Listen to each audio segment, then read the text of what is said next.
Alright, since it appears we still have audio sync issues, I'm going to forego game audio this time, and you're simply going to hear my commentary on this next section of the game.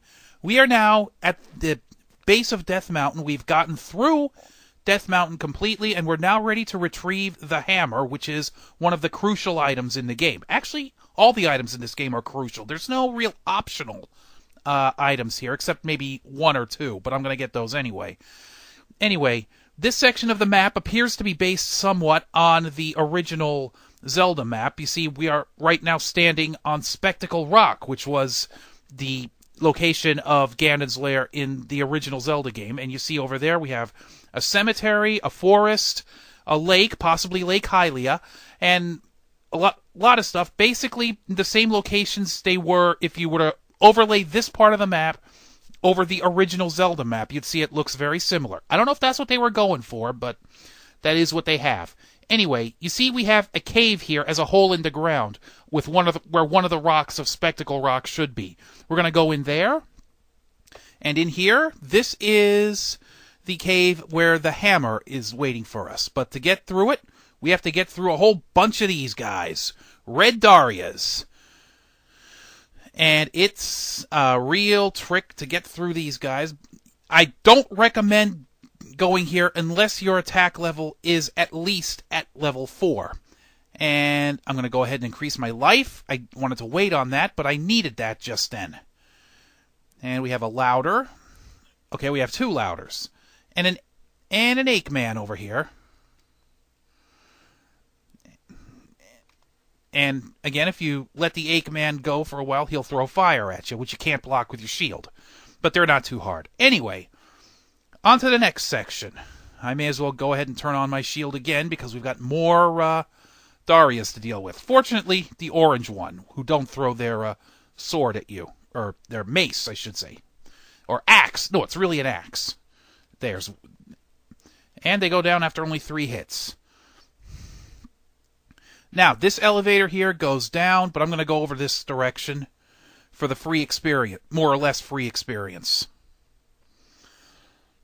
It's a dead end, and there are only 3 Octorocks here, but a free 30 free experience points is 30 free experience points. And if the game wants to give that to you, let it.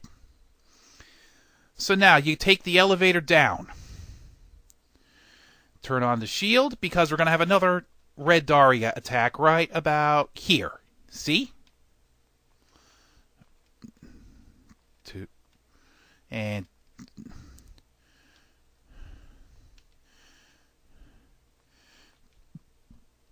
if there can be said to be a trick to fighting these guys. I got lucky. And now, this section, which is a veritable nightmare of precision jumping. And there's another new enemy to face here. And it's not an enemy you can even beat at this point in the game. Now we just jump carefully. And there you see it. That little spiked slime there. That is called a Mew. And he is so small, you cannot even crouch down and hit him with your sword. You need a sword technique, which you will learn, hopefully, by the end of this video. Anyway, we are now on an approach. An orange Daria to deal with. I'm going to go ahead and turn on my shield. And another red Daria throwing his axe at you.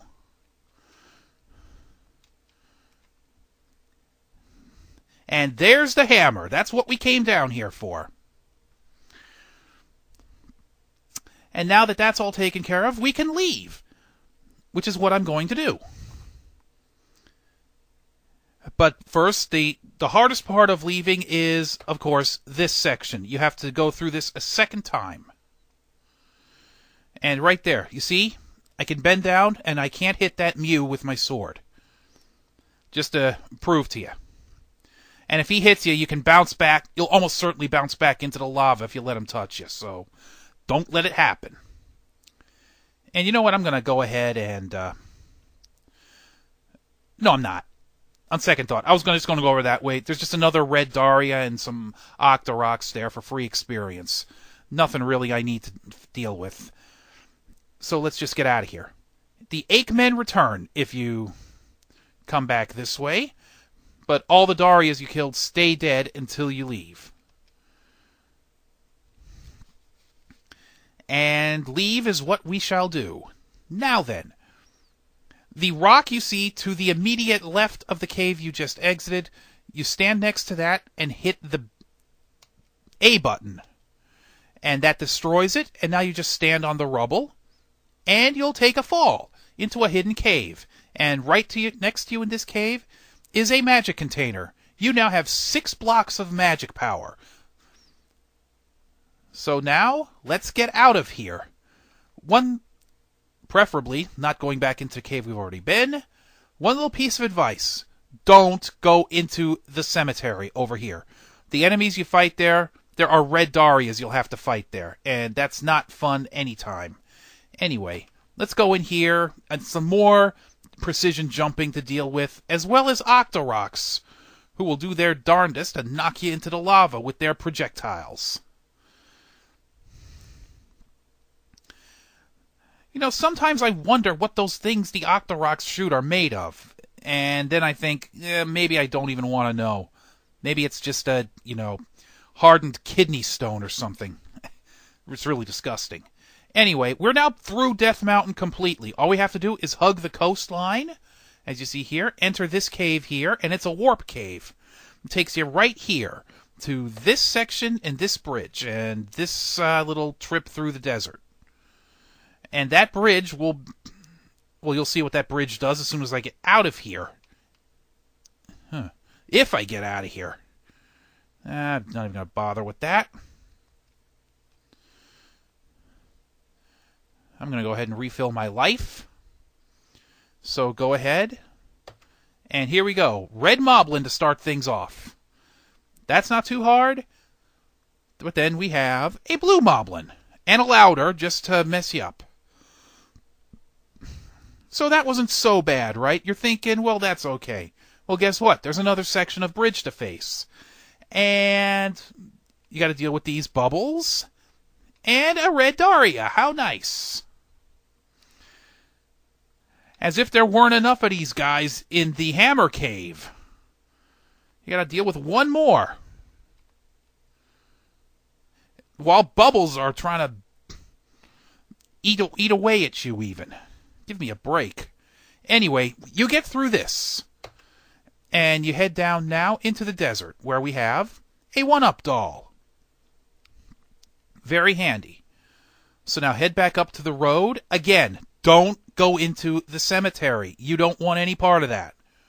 Enemies there are a little too strong for you, unless you've really been diligent in leveling up.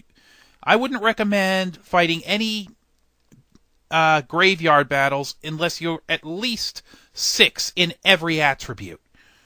Anyway, I think I've got enough time now to give you the underthrust technique as I head you now to the town of Mido, I call it. Some people call it Mido. I call it Mido. You say tomato, I say tomato. Anyway, you can talk to everybody in this town if you want. They're all safe.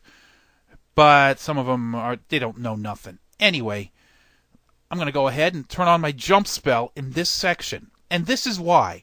You see this church right here. The only way you can reach that door is by using the jump spell. And then doing a sort of running jump up on top. Enter. And you'll find this section. And by now you should know what that means. Usually it means you're about to learn a new spell. But there's not an old man here. There is a swordsman. And this swordsman will teach you a new technique with your sword. When you jump, press downward to stab. This is the downward thrust technique. Some people do call it the stab. I call it downward thrust. From now on, when you jump, if you press down, Link will stab his sword downward, and you can attack things at ground level or directly below your feet. Like the muse you saw in the Hammer Cave. Anyway, that's all I got for you in this video. When we next meet you, we'll be able to take you through to the Island Palace and the 3rd level, and hopefully wrap up all business in this half of Hyrule. There's still a whole other half game to go, and we'll see you then. Bye for now.